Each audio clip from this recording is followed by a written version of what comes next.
Have you ever been broken? By MultiGen Mindset Institute.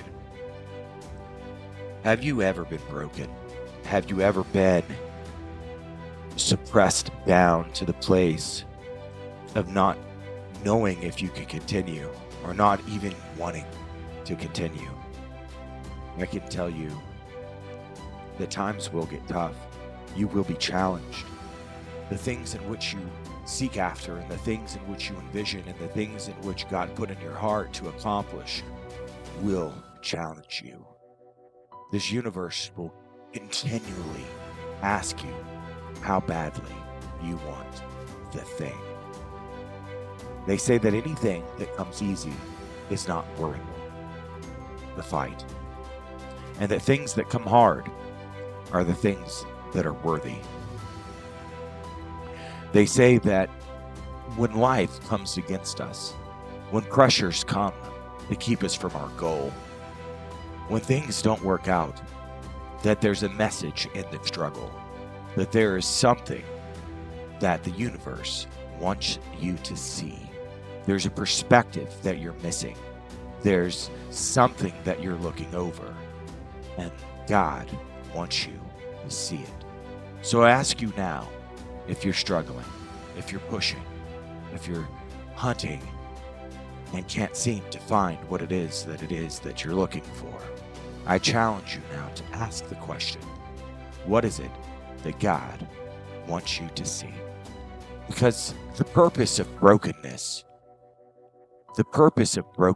is changed perspective. The purpose of struggle is to get you to ask the right questions. What are the questions God wants you to ask? What are the things that you're looking over, that you're ignoring, that you're not paying attention to? Who is it that you're supposed to be being that you're not? Or maybe the struggle is because you are exactly where you're supposed to be. And the pressures of the barriers that come up against you are there to strengthen you so that you can become the person strong enough to hold space for that in which you envision. For a man that has dreamed of lifting 350 pounds at the gym, he can't ever lift that 350 pounds until he first lifts 100. And then he can lift 150 pounds, and then he can lift 200 pounds. And eventually, if he keeps building himself, he can lift that 350 pounds. So I ask you, what goals are you going after at this moment? And are they eluding you? Because when your goals elude you, it means that you're not a safe place for those goals to be accomplished. The Bible says that God will never give you more than you can handle. I consider that to be stress related, but I also consider it to be blessing related. For a blessing that you cannot handle becomes a curse and a burden. A blessing that you cannot handle becomes a curse and a burden. What blessings are you asking for that you're not ready to hold? Some of us wish that we had wives or husbands or girlfriends or boyfriends. And the question is the person that you're asking for, are you the person that can handle them? Why would God give you an amazing woman for you to simply let her down and break her heart? Have you done the internal work, the work on your trauma, to be able to be a solidified good husband that a woman can count on? If not, then you're asking for a wife in vain.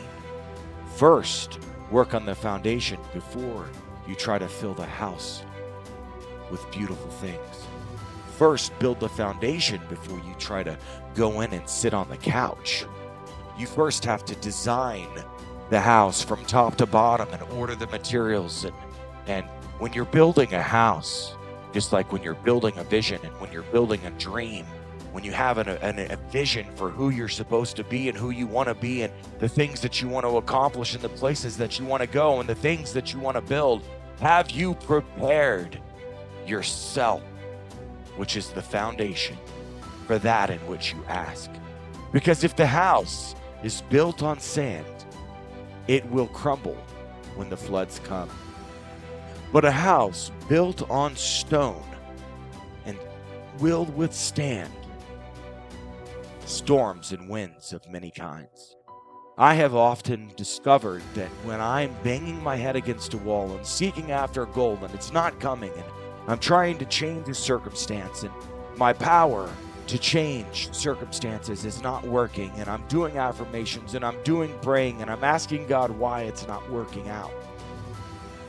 Eventually, when I quit blaming God, when I quit asking why, and I look at myself in the mirror, I see clearly that I am not the kind of man that can yet hold the reins of that vision, and that if it were to come true at this moment, it would do nothing short of destroy me. So I ask you, what things are you asking for that you're not ready to receive, but yet you're frustrated that you don't yet have the thing? What thing, what dream, and what vision frustrates you because you haven't yet received or accomplished it? I dare to ask you to look at yourself, because things come naturally to those who are prepared. The man who's lifted 350 pounds 100 times, when he goes into the gym on a random Friday and sits down under the bench and he bench presses that 350 pounds that he's done 100 times, it's nothing to him. But to the man who's never lifted 350 pounds and he's going to sit underneath that bar and he sits on that bench and he looks at that weight and he wonders if he can. We are all in a preparatory stage for the next thing that's coming to us. And I ask you, what is the next thing that's coming to you? Thoth and the Emerald Tablets state that the future is an open book to those that can read. Are you reading the future? Palm reading isn't about reading the palms, it's about reading the aura of the person. It's about reading who that person is at this moment in time. It's not a judgment. You're not judging yourself. When you look at yourself and you say, who am I in this moment? Who am I being? And who am I becoming? When you ask those questions and you're willing with the courage to look at the truth, you might see that you're not actually being the person that can have the thing in which you ask. Before a person can own a business that does $1 million a year, he must first own a business that does $100,000 a year. And then he has to be able to manage that successfully so that he can hold the reins for when the business does $200,000 a year. For the person who has $1 million a year business, it's almost nothing to them because it took 3 years to build it. They've been building the $1 million business. They didn't wake up and suddenly have $1 million business. They built it day by day by day. And just like that, you are never going to receive the things that you want within the blink of an eye. The things in which you want and the person that you want to become comes with day to day and moment to moment commitment and dedication. And the thing in which you're seeking and the prayer in which you're asking to be fulfilled and the vision in which you're working to achieve, it will not come easily. And it will challenge the deepest parts of who you are. And that is the purpose of a vision or a dream. And if you're not dreaming so big as to where you have to fundamentally change who you are in order to receive and achieve and have that thing, then you are not dreaming big enough. There's 2 reasons why people don't receive that in which they ask. One is that they ask too small, and second is that when they do ask big enough, they ask with selfish desires that they may spend that in which they earn on selfish things. In other words, they are thinking short-sightedly about pleasure and themselves instead of working through love of humanity and doing the thing and seeking to achieve the thing in which they seek and they envision in order to change humanity. We think, again, too small. Because you may say, well, I want $1 million business, but maybe God says you should have $1 billion business, and you're spinning your wheels chasing after little bitty things when God says you're a king and not a squire. And I'm telling you now that preparation is the key of becoming. It's all about the foundation that you're laying.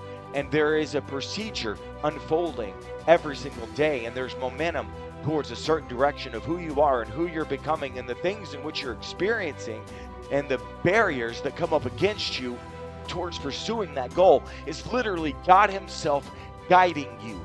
A barrier, a no, a refusal, a denial is guidance. I used to train young men that were out dating, looking for wives and looking for partners, that when a woman tells you no, that's guidance, that the God inside of her, that there's a God in you and there's a God in her, and it's somehow, in some weird way, it's the same God.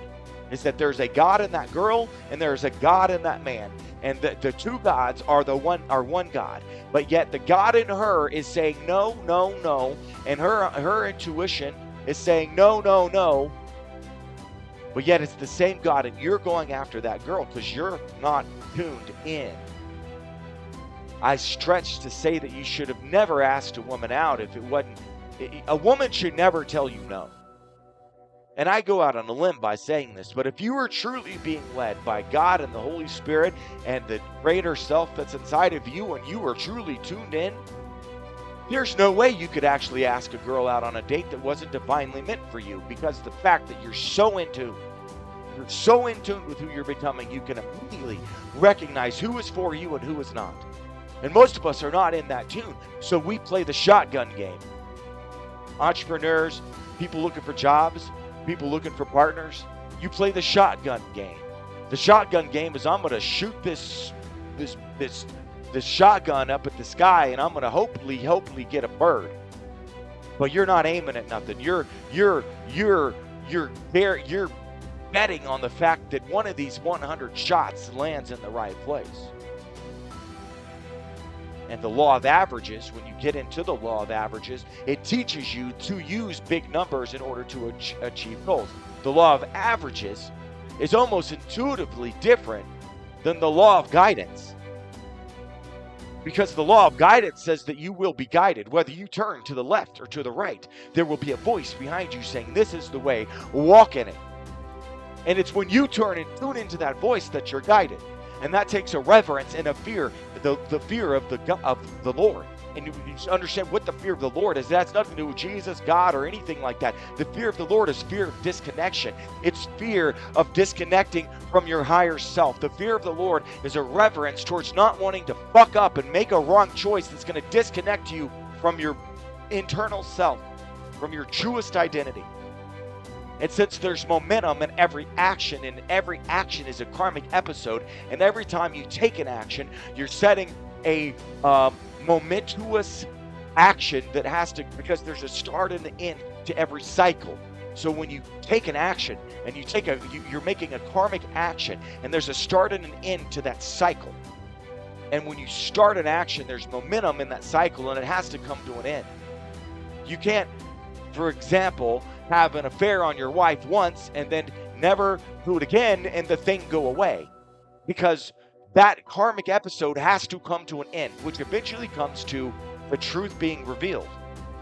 Either your wife's going to learn about it, or you're going to eventually confess it to her, or both of you are going to live miserably for the rest of your lives, because the law of truth states that you can't live in untruth.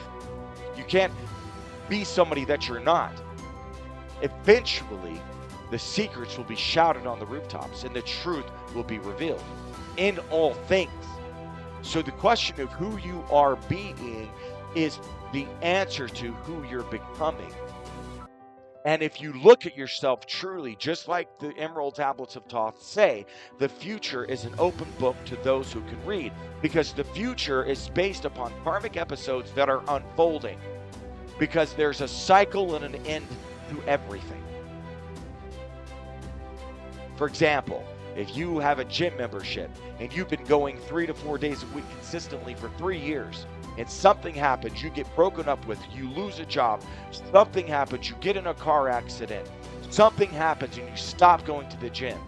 The non-action of stopping going to the gym, you've created a cycle, a karmic episode that will move forward before you and eventually end.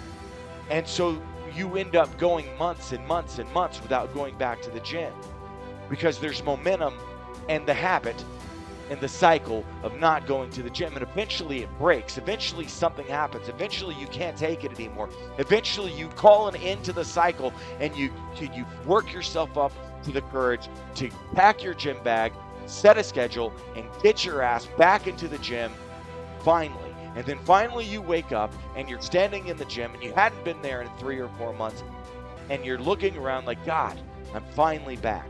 I'm finally back in the gym. I'm finally back on my game. I'm finally done. And you look back and you realize that the thing didn't have to continue for so long. Actually, the fight to get yourself back to the gym wasn't near as big as you actually thought that it was. And when you eventually decided to confront the bad habit, and the bad activity, the bad momentum, when you decided to confront it, when you confronted it, that's when it stopped.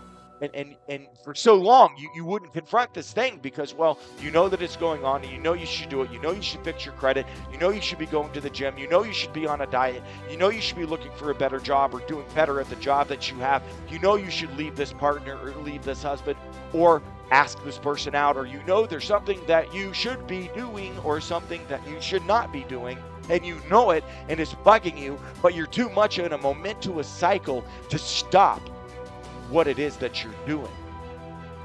And eventually a confrontation has to take place, whether you're smoking cigarettes and you need to quit, or you're drinking and you need to quit, or you're not going to the gym and you need to go to the gym. There's gonna be some area of your life that you're not paying attention to, and that foundational area is probably what's keeping you from going on to the next level of who it is that you become. Because when life breaks you, it's doing it because it loves you. And when you're broken, that seems to be when you finally stop and ask the right questions.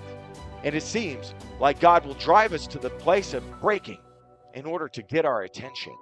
And I'm asking you now, what has God been calling to your attention? What are you ignoring? What are you not confronting in your life? It's normally, each one of us has 2 to 3 little areas of our life that is greatly affecting our human experience, but it's a bad habit of something that we're doing that we can confront and stop. And because we're not willing to confront this one area over here, God will not let us move forward and this other area over here. So our focus is on this one area and trying to grow it and trying to become better, or trying to lose weight, or trying to gain muscle, or make more money, or grow our company. We're focused on that goal, but there's this bad habit, this sin, there's this something that we're not confronting, whether it's watching pornography, or cheating on our partners, or not going to the gym, or not eating healthily, or not handling your money correctly, or not taking a percentage of your income and putting it into tithes. There's some universal law that you're violating, and because you're violating that law in the expression of who you are being at that moment, the goal that you're going after and the thing that you're going after continues to elude you. And you're asking the wrong question. And God will spin us in circles until we finally stop and say, okay, what is the right question to ask? What am I missing? What am I overlooking? Who am I supposed to be that I'm not being? Who am I supposed to be an uncle to that I'm not showing up? Who am I supposed to be a brother to that I'm not showing up? Who am I supposed to be a spouse to that I'm not showing up? Who am I supposed to be a mentor to that I'm not showing up? Is there a church organization or some kind of group of people that I'm supposed to be contributing to, but I'm too goddamn selfish? Where in your life are you not in your full ethics? That is the question that can allow you to find the root cause of what's holding you back. Because it's not about what you're doing or not doing. It's truly about who you are being and expressing yourself at this moment. Suppression comes in many forms, and often we suppress ourselves. And what I'm talking to you about now is suppression. Because when you are out of alignment, when you are out of ethics, your power is weakened. Your foundation is shaky. And the things that you're going after seem to elude you and elude you and elude you because you're not being the person that can actually hold space for that thing. And preparation of yourself is how you receive the goals in which you dream. Preparation and working on who you're being is the way to receive that in which you dream. We think that it's going after and going after and going after that achieves goals. And it's not. What achieves goals is working on and working on and working on ourselves. Focusing on our statistics. What are we doing every single day? When we sit at our desk in the morning, by the time we leave, how productive are we? Can we be more efficient? Where are you falling short? Because when you look at where you're falling short, you can look at why that will lead you to understand why you're not moving forward. I can't tell you how many times I was trying to change a circumstance or earn more money or something in my life, and I would bang my head against a wall month after month after month trying to change a circumstance, and it just persisted and persisted and persisted until I started asking the right questions, which is, who am I being in this moment? And if that person is that person worthy of receiving that in which I ask? And then I finally realize eventually that there's something inside of me that has to change before I can receive and hold space for that in which I ask. And then when I start working on myself, then the thing changes. Right? So we are on a journey, and that journey is unfolding, and we're being continually called over and over to better versions and better versions of ourselves and better expressions of ourselves. And then we wrestle with that. We wrestle with the pressure.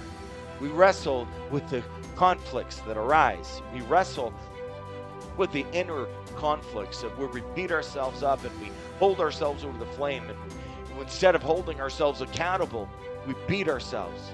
We blame ourselves. We judge ourselves. We beat ourselves down, where you can't even stand up again. And instead of nurturing yourself and forgiving yourself and giving yourself grace and encouragement to go forward in the next moment, you hold yourself. Accountability is not guilt. And so often, whether we're overweight and we're trying to lose weight, we want to lose weight, but we're wrestling with that, right? Because that's a common thing a lot of us struggle with. We want to change our bodies. We either want to be more fit or stronger or have more muscle or less body fat. There's something in our body that we want different. It's a big thing that most of us struggle with. And then we wrestle with it. We wrestle and nothing changes. Because on the inside is where the change occurs. And we're focused on the outside. If you don't have a lifestyle that can support a healthy body, then taking all the Band-Aids and the weight loss pills and all of this stuff is only seeking to change the outer expression of what that thing is, which is you. And there is an inner expression. And that inner expression is what you must focus on, because that is who you are being. So I ask you, where are you falling short? And where are you judging yourself and beating yourself up? Look, holding yourself accountable, it's hard and it hurts. But beating yourself up and blaming yourself and not only being the accuser and the victim at the same time internally is so much conflict that you can't get out of that. Literally, we will be not only the judge of ourselves, but the victim of it. At the same time, you are literally a victim of yourself, because you're judging yourself and calling yourself a label, a permanent label. Oh, I'm fat. I'm fat, and that's it. That's a permanent label. That is a permanent label. No, at this moment, your body is carrying more body fat than it should, but you're in the process of getting it to lose that, right? So you're not stuck. When we use labels, those are permanent definitions. Oh, I'm a bad person. No, actually, you made some bad judgments, but you You wouldn't even care if you're a bad person if you were truly a bad person. If you wonder if you're a bad person, that right there is proof that you're not a bad person. Because a bad person wouldn't give a fuck that they're a bad person. So if you're wondering, oh, I don't want to be a bad person. Am I a bad person? No, you're not a bad person. The fact that you're asking the question proves that you're a good person. And so we victimize ourselves by judging. Oh, we're a bad person. We shouldn't have done this. We made these mistakes. Oh, I didn't do this. Oh, I cheated here. I lied here. I did this. And then you carry that into the future and when it's back in the past. And we wonder why we're down and out.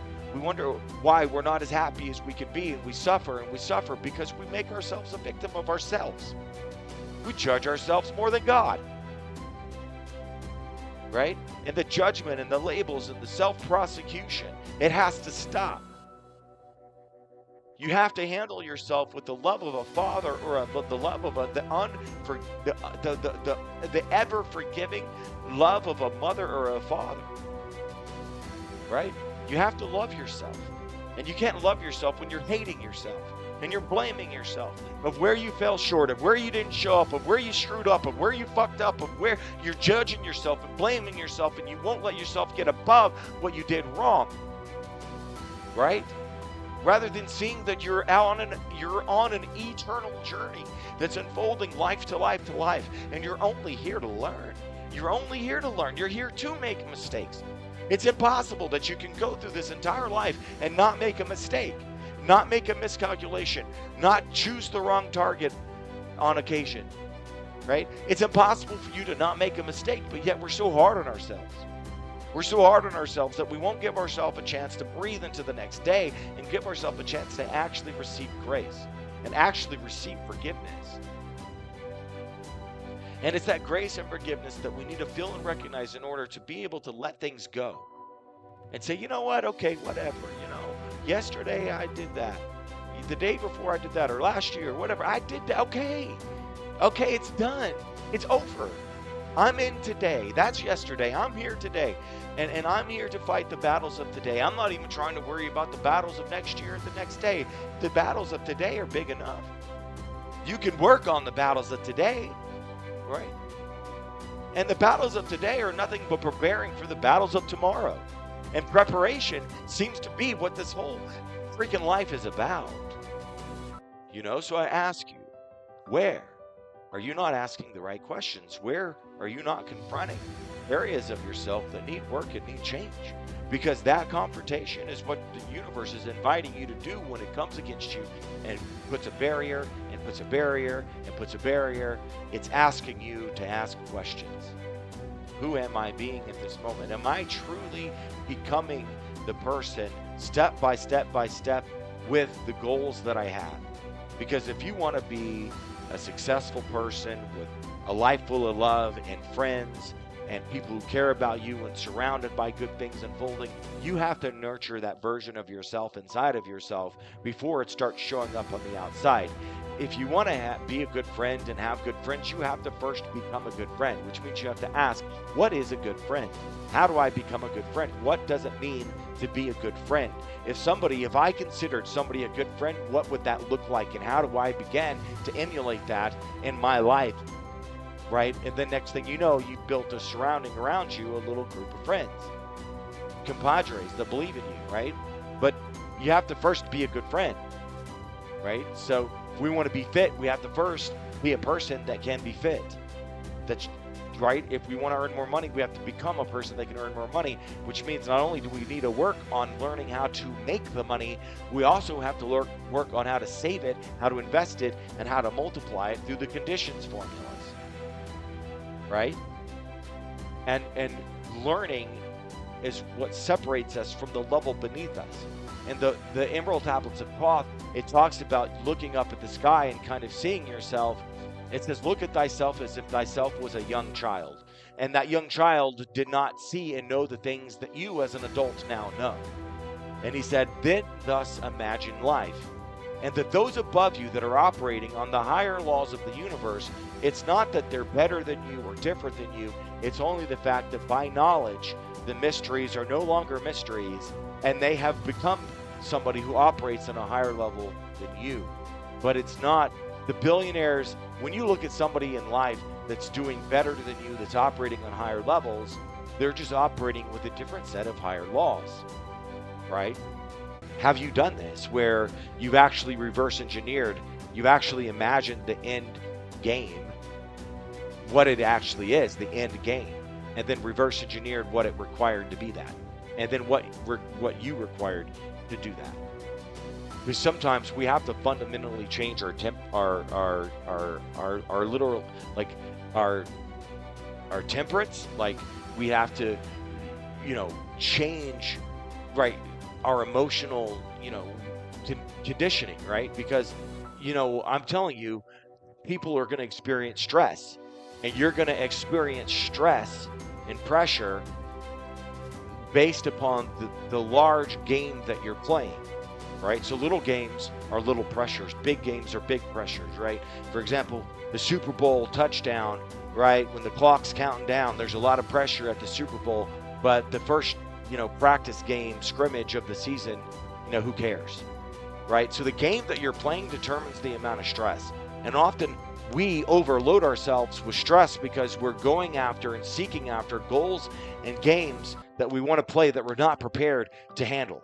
And because we haven't prepared ourselves, the stress is overwhelming, and we get to a breaking place, and then we give up on that dream, and we give up on that thing because we got broken. We broke ourselves because you went after a thing prematurely before you prepared yourself to have that thing.